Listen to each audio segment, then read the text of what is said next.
একটু এখানে আসো না।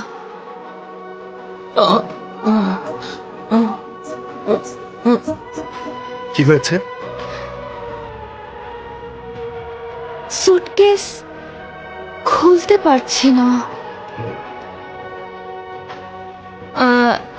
সুটকেস তো ওখানে। হুম হুম হুম।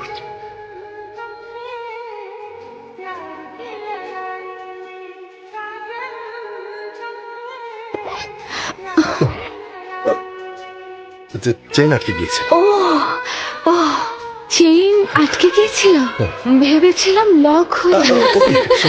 আমিও ঠিক তাই ভেবেছিলাম। কিন্তু আমার মনে হয় এটা ঠিক হচ্ছে না। আমটা কি? শুনুন, হ্যাঁ মাত্র একটা কথা, সর্বোচ্চ 5 মিনিটের সময় দেব পালিয়ে যাওয়ার জন্য। 2 মিনিট লাগবে। বাবা চলো পালা এখান থেকে।